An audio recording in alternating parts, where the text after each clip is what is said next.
Bilang bahagi ng Parañaque National High School Dean, alam ko na marami kang katanungan tungkol sa blended learning. Kaya nandito ako ngayon para sagutin ang ilan sa iyong mga katanungan. Ano nga ba ang blended learning? Ang blended learning ay kombinasyon ng online learning at modular learning.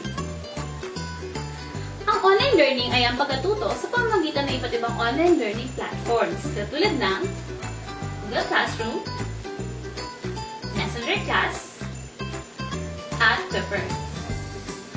Ang modular learning naman ay ang pagkatuto sa pamamagitan ng modules at gabay ng magulang.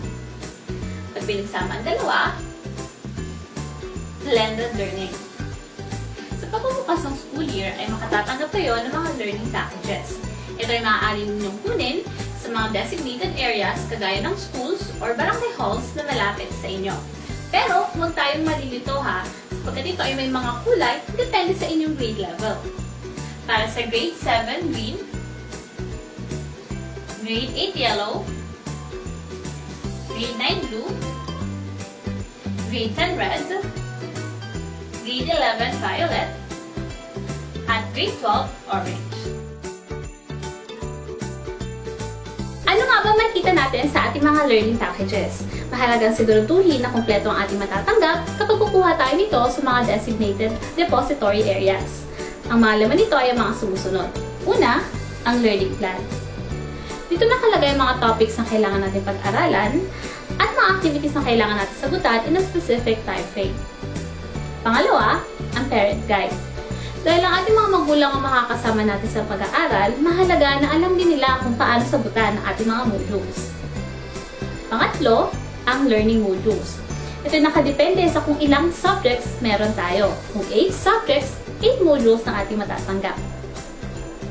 Pang-apat, ang activity sheets o mga answer sheets. Dito natin nilalagay ang sagot sa ating mga modules.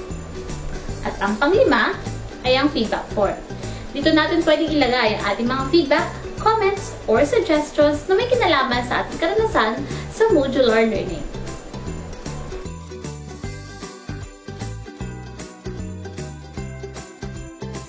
Ano nga ba makikita natin sa ating mga learning modules? Sa unang bahagi ng ating module ay makikita natin ang subject, learning quarter, at linggo kung kailan natin kailangan matapos ang ating mga modules.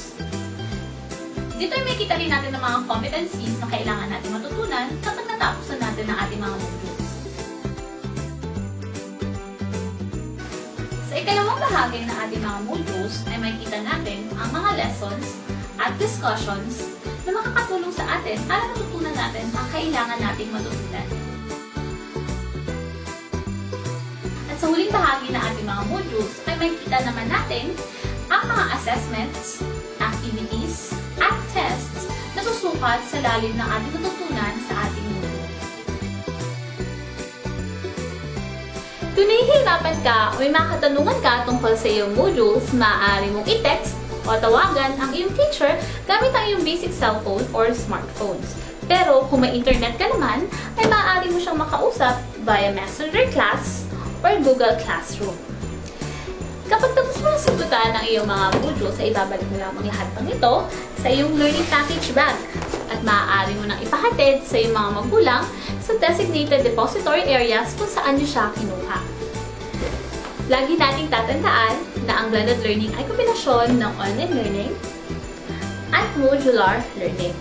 Sa tulong ng mga guro, mga magulang at mga mag-aaral, ay may matataguyod natin ang school year 2020-2021 in the new normal way. Ako po si Resalina Sevillanolle, ang inyong gabay sa blended learning. Handa na ba kayo?